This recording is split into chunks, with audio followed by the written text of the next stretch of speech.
एक मिनट रुक जाओ, रेडी होने दो. चलो ये कर लेते हैं. This could be a great intro. Hi, I'm Akshay. Hi, this is Saurabh, and you are listening to the Founder Thesis podcast. We meet some of the most celebrated startup founders in the country. And we want to learn how to build a unicorn. Hi, my name is Raj Kundra. I am the founder CEO of JL Stream India Private Limited. Imagine this. His father was a Punjabi migrant from Ludhiana who came to the UK and started as a bus conductor. After years of hard work, his father became a middle-class businessman in London. He grew up not wanting to join his father's business but to make his own name. And by the time he was just 22 years old, he had already earned his first million. Today, after running multiple businesses, he is now an entrepreneur in India and married to one of India's most loved actresses. Sounds like a plot of a Bollywood movie? It's actually not. This is the inspiring true story of Raj Kundra, a London-born Indian who actually came back to India for love and adventure. And the adventure that Raj is currently on is a venture called JL Stream that was attempting to disrupt social and video commerce. Here's Raj telling Akshay about his schooling years in the UK. Funny enough, in my school from the age of 13 to 18, I was the only Indian in my year. There was a couple of black boys. I was the only brown Indian, and the rest were all British guys. So there was the odd-off bit of racism here and there, but nothing that we couldn't tackle. And I think it's all about standing your ground. So if if you came across as the pushover, then you're going to get pushed over. And I think that doesn't matter about your skin color. But yeah, I mean, there was racism, but it wasn't as bad as it probably was in my dad's time. What kind of kid were you? Were you like a studious kid, or were you a hustler, street smart, or?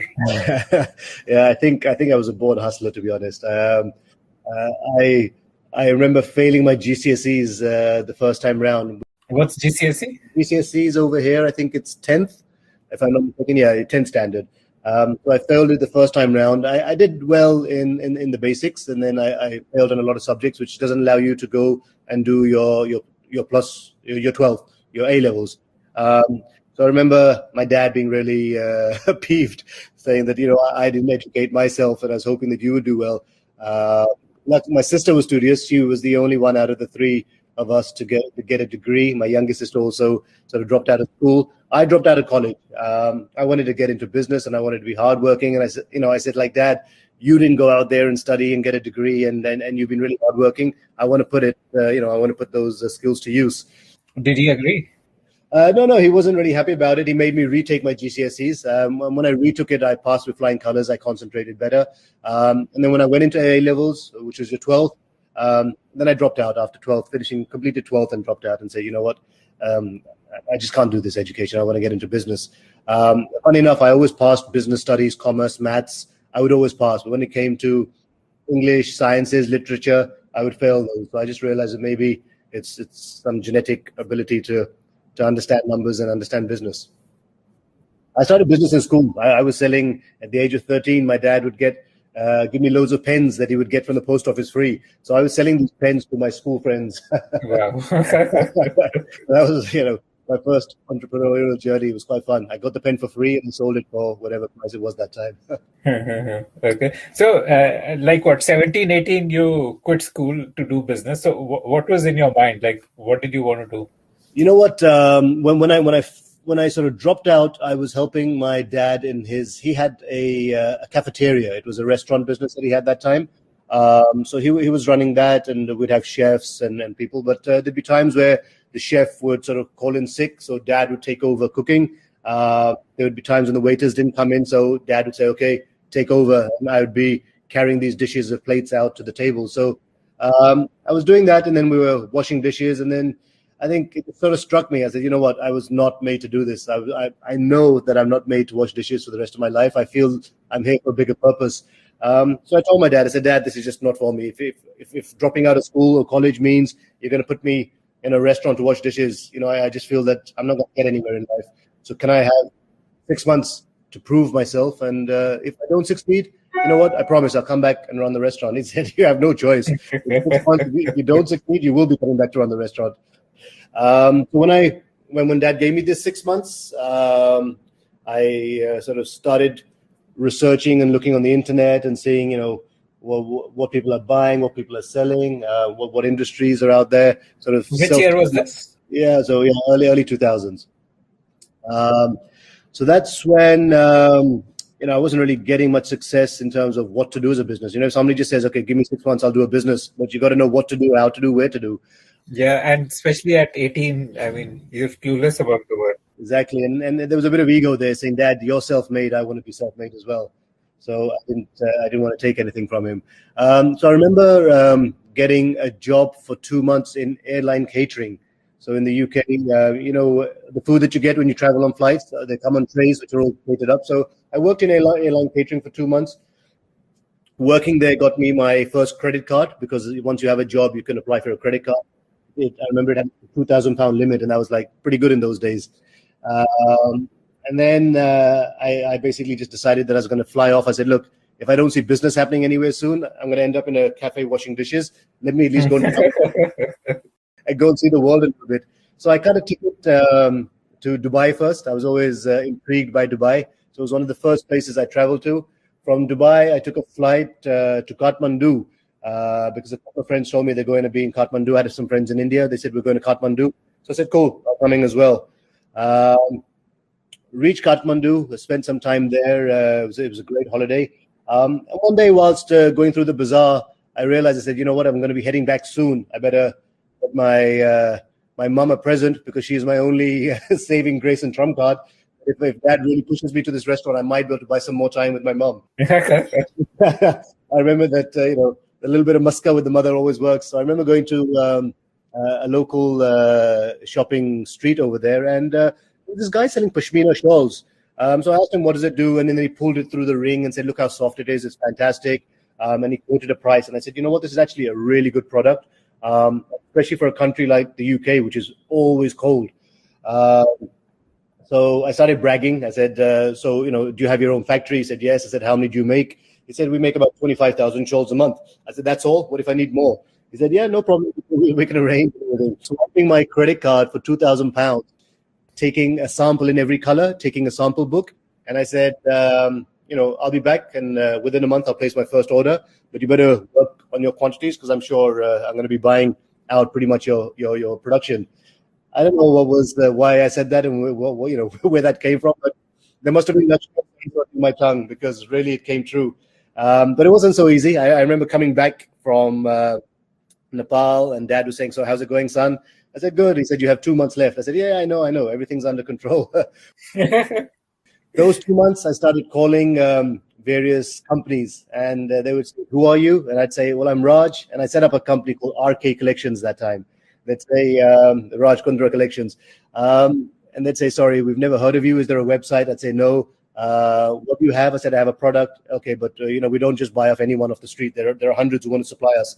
So I wasn't getting anywhere. None of these business houses were taking. You were calling like Marks and Spencers and. Yeah, I called everyone. I called Marks and Spencers. I called everyone, all the buying departments. No one took me serious. When you hear an 18-year-old on the other end of the phone, not that you really know his age. Yeah. So I realized I was running short on funds. There was ego. I didn't want to ask money from my dad. So I took up a part-time chauffeur job, because I'd passed my driving test. I was driving, and I was escorting various business people from their residence to the airports. One fine day, the head office of the chauffeur firm says that you've got to pick up from the house the head of Joseph, the buying agent for Joseph, and drop him to the airport. So I thought of this to be a fantastic opportunity. It was a destiny calls. So I literally put my brochure and my Pashmina shawl samples in the back seat, hoping that he would see them and then start talking about it. Because we were told as chauffeurs, you cannot make conversation unless somebody speaks to you. So I picked him up from his house, got in the car, and lo and behold, he started picking the sample, looking at it and saying, hey, what is this? It's interesting. I said, oh, sir, this is a Pashmina shawl. My uncle has a factory in Nepal. So me, uncle. And I said, we produce and we're selling these everywhere. So he said, you know what? This is actually a fantastic product. Do you mind if I take a sample? And I said, please be my guest. Here's my visiting card. And by the time I dropped into the airport, he was literally, you know what? I'm back Sunday. Monday, come and meet. This is my card. Let's talk. I think it's a great product for the UK. So Joseph, a very big retail firm, was one of my first customers in the UK. So Joseph was like a clothing. It's a clothing brand. It's a huge clothing brand. Even today, it's a huge clothing brand in the UK. A retail, high street retail designer brand. So Joseph was one of my first customers to buy Pashmina shawls, and the orders went into thousands, and month on month they kept increasing. Finally, I was buying out the whole factory's production.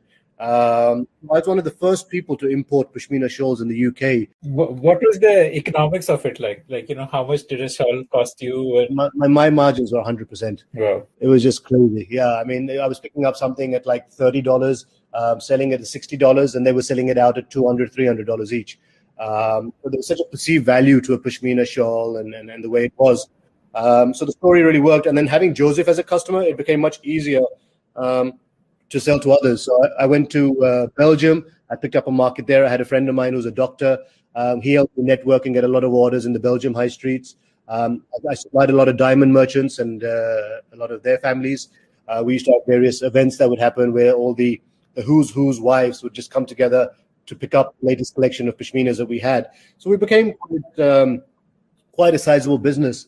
And made a lot of networks, a lot of contacts with people that I met. So networking was a big part of my business and growing up.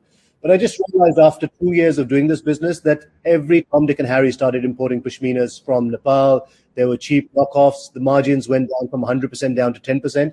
And I just said, it's not worth it anymore. I've done it. I made my first few £100,000. I'm good enough to move on now. And Dad was happy. Dad said, well done. You know what? You're at the right time at the right place, just like me, I guess. And you've done well. So all the best to you. During my visit to Belgium is where I met, I could tell you, the doctor, and he had a lot of contacts that he gave me. So one of them was a very interesting Russian businessman who basically took a liking to me because, the way I dealt and everything. And he said, what are you investing in? What are you doing? And I said, well, I'm looking for the next big thing. He said, well, I'm into exploration and it pays really well.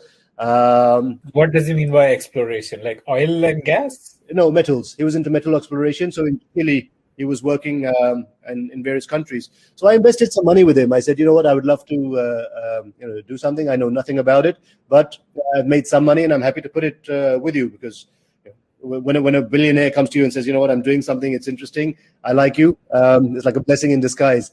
So even the doctor said, you know what, you can't go wrong if the guy's offered you. It's a great thing.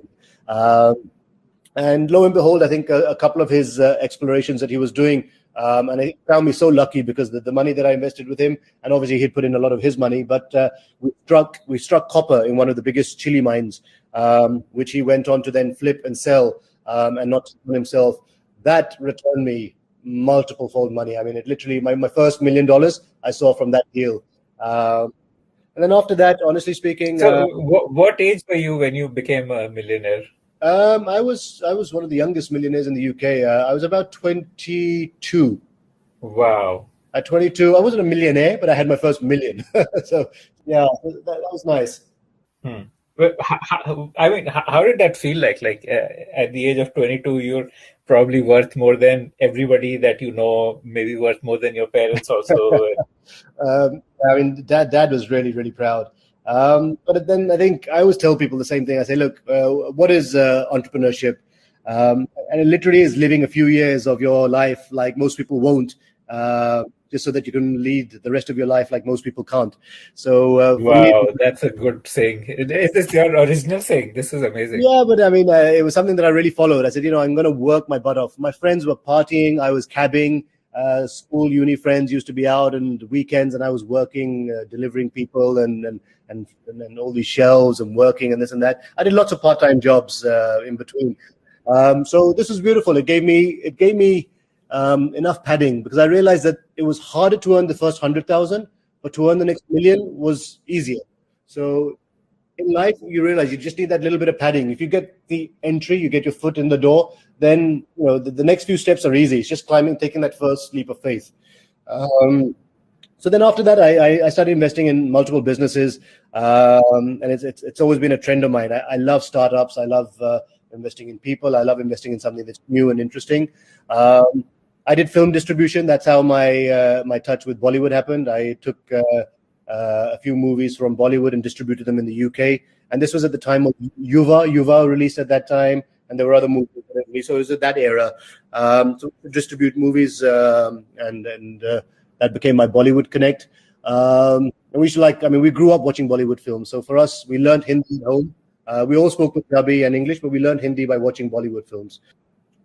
So yeah, it was interesting. I think, what really worked for me was whatever I did with passion. And if I failed in something, or if I used it to learn. My mistakes and my failures were my biggest teachers, and that just helped me. And I always tell a lot of people that don't repeat the same mistake, because then you're just foolish. If you're learning from mistakes and you're stepping one step ahead, there is nothing better than failure. I just feel like if you're successful too fast and too soon, you're not going to appreciate where it's come from.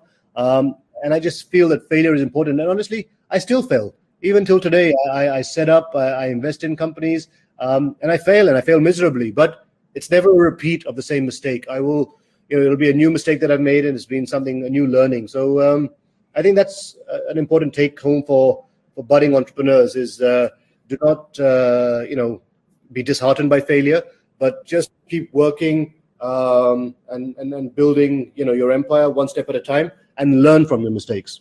So are you more of a investor founder or a operator founder? Do you get hands-on? I get very hands-on. For me, I'm an operator, investor. Even if someone sort of says, "Can you invest in our company?" I will not just put money. I will get hands-on. I want to learn about it. And Shilpa sometimes laughs. She goes, "You invest in businesses which you know nothing about." I said, "When I sign the dotted line, I know everything about that business." I could get offered businesses that I know nothing about, but by the time I come to signing the dotted line, I've become self-taught, and I feel like I've become a PhD in that.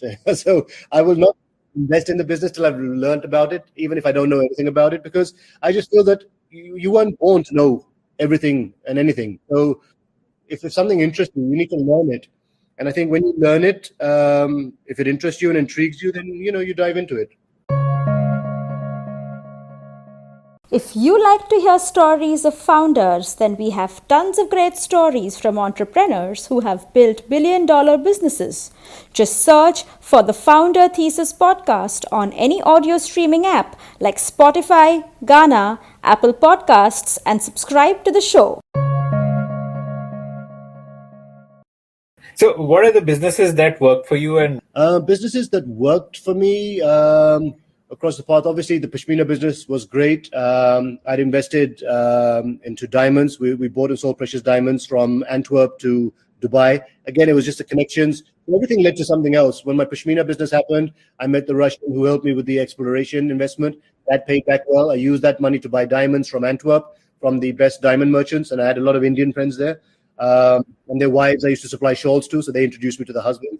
And I used to export those to Dubai and sell them there to large jewelry companies that would then use them for bigger pieces. So the jewelry business, that was good. The film business was tricky. You'd have a good film one weekend, and the next weekend you'd have a dud, and it didn't do well, so you'd lose money there. But I think I did that more from passion of just enjoying Bollywood movies. If I look back in the last recent sort of 7 to 10 years, I think one of my biggest failures was a company called Best Deal TV. We set up a home shopping channel in which Akshay Kumar, myself, and a couple of investors came together. I was trying to recreate QVC, what QVC had done in America. It was so popular even today, but for some reason, home shopping in India just is so taboo. It's all about Get Slim tablets, Hanuman Chalisa products. They never took it seriously, and everyone, I think, in America, QVC came first, then online shopping, whereas in India, online shopping really took over fast, and home shopping was not really considered cool. So the expenses were just so high to run that business that I think collectively, all us investors, we lost about 100 crores in that company, and it just went down. We had to close it. And I know with Shilpa, she always gets very passionate about a business, and for her, when you set up something, closing is not an option. And I always tell her, you cannot do this. If you want to get into business, you need to know when an elephant is falling off the cliff and when you cannot hold it by the tail, otherwise you're going to go down with it. So I think knowing when to cut your losses is a very important factor. It's very difficult. There's a lot of ego play that happens, but you can't keep throwing good money at a bad product. What were you selling on Best Deal TV? Like what kind of products? Everything and anything from forks to kitchen products to everything. I mean, anything that was innovative. So home shopping was all about saving time and innovation. So cutting vegetables faster, a pillow that helps you sleep better. There were a lot of research products. We traveled a lot to the international fairs. We used to buy a lot from China. We used to make a lot of stuff in India. So there was a lot of innovation going on. But you would only sell to the number of customers watching you on that channel, unlike e-commerce where Amazon, you go to it to buy what you want to buy. So ours was more invitational viewing, and I guess, I don't know, it just didn't connect. And unfortunately, the time the business went down was when demonetization happened. Our business just went down overnight. We were doing 10, 20 lakhs a day of revenue, and it went down to like 50,000 a day. So it just became unsustainable, and we had to pull the plug on it. So that was one of my biggest failures ever, to be honest, in all my years of business. But other than that, I think investments we made, we either broke even or we exited at a decent return. So yeah, I mean, I enjoy it. I mean, today I've now invested and set it up myself after the Chinese app ban happened in a streaming company. I feel, and I actually feel this with every company I invest in, that's going to be one of my best deals ever. But genuinely, the streaming business is huge. There's a huge FOMO behind it, a fear of missing out. And we're creating a whole ecosystem of live streaming. So you're going to have matchmaking, you're going to have live one-to-one video chats with people. Yeah, and especially lockdown, today you can't date, you can't meet someone, you can't connect with someone. We provide you that platform where you can connect with people. We keep a very safe environment where if someone's just being rude or something's just not working for you as a streamer or a user, you can kick that person out. And we sort of empower the women with that. Yeah, help me understand, like, what is a comparable app? Yeah, so the biggest and the app that was doing close to 1,500 plus crores a year was an app called Bigo Live. So Bigo was very big in India. So everyone heard of TikTok, not many heard of Bigo. Both Chinese apps went down during the Chinese app ban. TikTok was running on advertising revenue. Bigo was running on customer spending, sending gifts to people they liked. So today when you go on JL Stream, you see a streamer, you might like that person. So you start chatting with them. How are you doing? Good. And then you send a virtual gift. So you do an in-app purchase, you buy a rose, you send it to her to impress her. And thank you for the rose. You get a live shout out. You get happy that you're 1 minute of fame. People start connecting. Then you can send direct messages and connect with that person, have offline chats with them through the app. So is this like a clean version of OnlyFans? Yeah, I wouldn't like to compare it to OnlyFans. OnlyFans has a lot of content on it. We don't do any content. Ours is only live streaming. When the live streaming is over, that's it. It's gone. But yes, I mean, OnlyFans has done well, but it's only done well because of the sex and all the pornography. So we didn't want to get into that space at all. Our live streaming, if any, there's so many community guidelines. If anyone violates it, we turn them off. A lot of apps in the market, live streaming apps that are selling on sex. And we send our regular complaints to the MEITY, Ministry of Communication, and they do a good job of taking them down. So I think where we're using that first mover advantage in India since the app ban has happened, and we're seeing good growth. We only launched in January. It's doing about $100,000 a month of revenue from month one till now. So is it a platform basically for people who already have a following, like a platform for influencers to leverage their following and through live stream? So Gen Z, new people, the people that were on TikTok and they were new influencers that want to sort of reach out to their fans. Yes, if you set up an account and you put it on your social media that I'm now on JL Stream, come and chat with me. It helps, but it's not a prerequisite. Today, if you're just a good-looking person, a nice-looking guy, nice-looking girl, and you want to chat with someone, you will have a lot of our traffic that's on our platform that will come and see what you have to say. And we have a lot of scheduled lives. So I bring on a lot of Bollywood celebrities. I bring on a lot of singers that come and make the evenings very interesting. And the fact that these users get live shout-outs from sending gifts really works. People like that. So yeah, the ecosystem that I'm creating on this app, my roadmap is down the line. These influencers will have a system where they'll be able to sell any product they want to also through the app live, with the cash out happening without coming off my stream. So I can advertise the product. I'm live streaming. So a little bit of what I learned in home shopping will actually come in handy here. And I can cash out, check out, buy the product. It gets delivered to me without coming off the live stream. So I plan on preparing that towards the year end. But before that, we're in talks with two of the largest dating companies in the world that want to enter India.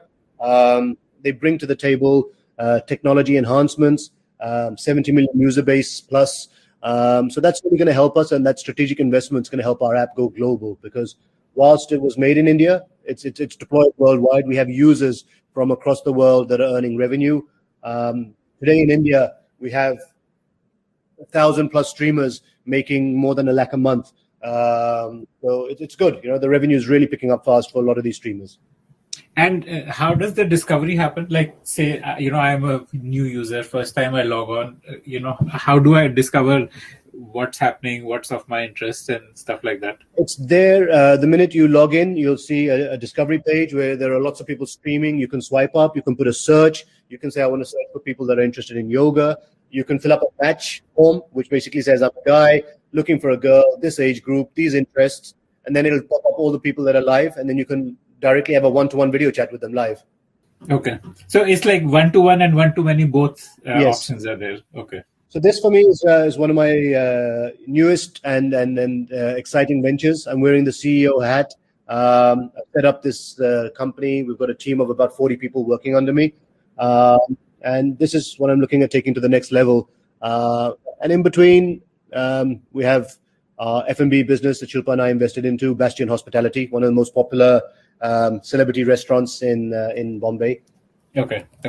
So on JL Stream only, what kind of users, and what are the numbers like? Like, how many users are, like, that monthly active user number? Yeah. So from Jan till now, April, in 4 months, we had 500,000 downloads. We have about 7,000 to 8,000 daily active users and 150,000 monthly active users. So it's still small, but based on that, to be doing more revenue than any of these new short video platform apps are doing, who have 20, 30 million users. So with just that 100,000 user base, we're already doing $100,000 a month. Wow. And what percentage do you keep? Like, when somebody... We do 50-50 with the streamer. Okay. And how will you do the e-commerce bit? Will you tie up with an existing e-commerce player, or will you build the whole stack? No, we'll tie up. So for example, if a brand comes to us and says, okay, I'm a makeup brand, can you get one of your influencers to sell? We're going to give you inventory of, we have 5,000, just up to 5,000. So we put that in our system. All the orders go directly. We take a commission, and we give the streamer a commission. And so the streamer makes money, we make money, and the user gets to sell his product using one of our hundreds of influencers that we have. So they get a choice of influencers, and then you can sell live video. Live video streaming sales is the biggest business in China. And I know that it's going to fall down into India as well, where people say, you know what, I trust my influencer, I'll buy it if he tells me to. Okay. So your competitors here would be companies like, say, Mishu, which is also in a way helping influencers to sell. And there's Bulbul. Bulbul is again video based. They're basically pre-recorded videos that you can buy what they're wearing and what they have. Yes. They're pre-recorded. Yes. We plan to get into pure live streaming. FOMO, once it's gone, it's gone. You start connecting with your favorite streamers, know that they sell some of the best products, know that they only come with a limited inventory, and knowing that you're having a special offer if you buy through them. So there'll be a lot of offers that we'll be able to negotiate and create, because we know that our buying power, that in a live stream we'll be able to sell 5,000-10,000 pieces, for example. Okay, got it. Okay, cool.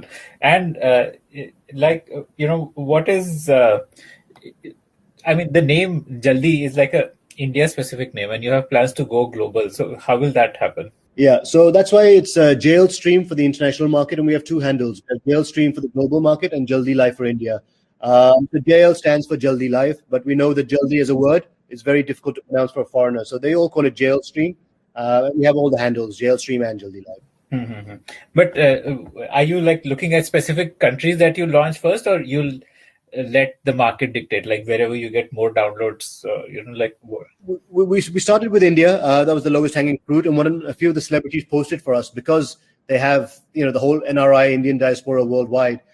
So we had people from Australia logging in, from Africa, from everywhere where there's Indian NRIs, America, Canada, everywhere. We have a lot of users from all over the world that are sending gifts, and a lot of streamers from around the world that are just logging in, because anyone, you and me, can just log in, sign up, start streaming, and people can start sending us money and we can make revenue.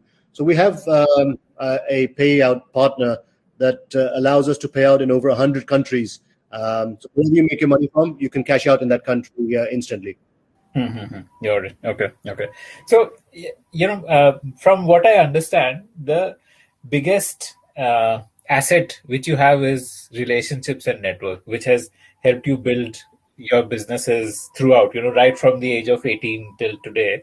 So, what's your advice to people like me? For example, I'm a little bit of an introvert. I hesitate to go out, put myself out there, build a network. So, what's your advice to people like me? Honestly, I really do feel that networking is important. I follow Gary Vee, who's a really interesting entrepreneur. And I love his videos, and his inspiration is great. And he's all about networking. He teaches us that if we network, half our battle's won. And I'm living proof that had I not networked the way I did, I don't think I'd be where I am today. So it's very, very important to get out there and to put that foot forward. If being introvert is fine when you're at home or with people, and then you're trying to get comfortable with someone. But when it comes to business, if you have a passion, you have to bite the bait and just go after making your dreams and your goals come true. How do you network? Like, do you just cold call people, or do you just walk up to someone and say, "Hi, I'm Raj"? Yeah, I mean, I've done it. I've done it all. It depends. I started with cold calling to try and sell a Pashmina shawl, right up to introducing someone in the car by him starting conversation saying, "Hey, I like the Pashmina shawl," and then that was it. My entry happened. So you got to know which piece to play. You got to play. Business is like chess. If you play the right move, then you're going to get the right invite, and then you're going to make the right move at that place. So it's very, very important that you create the environment that you need around you, so that you can make the business happen the way you want it to happen. Otherwise, sitting quiet, watching someone from afar, being a shy fan, it's not going to get you anywhere. It is what it is. Were you a fan of Shilpa before you Was I a fan? I always tease. I say I grew up watching your movies. She started in the industry very young. You always get teased for that. She goes, "I'm not that old. We're the same age." But yeah, so I love Bollywood, and that's why I got into Bollywood distribution as one of my businesses when I was younger. So I saw her work. I saw some of her movies, and she just became huge in the UK when she did that Big Brother stint. I think that's where we met, and that's how we got introduced. She was in Big Brother in UK, is it? In the UK, that's right, the Celebrity Big Brother. Okay. And so if you build one conversation with somebody, say through cold call, or you're dropping them to the airport, how does that one conversation lead into a relationship building? It all depends how that conversation goes. I mean, if that some conversations just become a headache, and you realize that, okay, you started the wrong conversation with the wrong person. But if the person is interested in what you have, and you're interested, and you've got the right product to offer the guy, then it's just follow up. I mean, you've taken a card, you've got to make that follow up email. You've got to change the pleasantries. And if you have a business card, the best thing is to drop the email to the customer that, we had this conversation a few days ago. Do we take it forward? Did you like it? How was it? Hope everything's well. And I think it's important to become friends with the people that you're working with, so that you build a connect, which is a bit more than just a cold cut business working relationship. Because in a cold cut business relationship, it's very easy to get denied.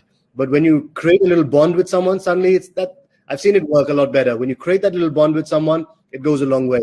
So if you ask someone about their family, their son, drop a small gift for their baby, you realize if you touch the right chords and the right pulse, that's it. It's if you've touched the right chord with someone, it's much more easier to have a better relationship. And it's all about relationships. And honestly, I'm not a user-friendly person. For me, I will treat everyone, be it the boy cleaning dishes to the richest man in the world, the same.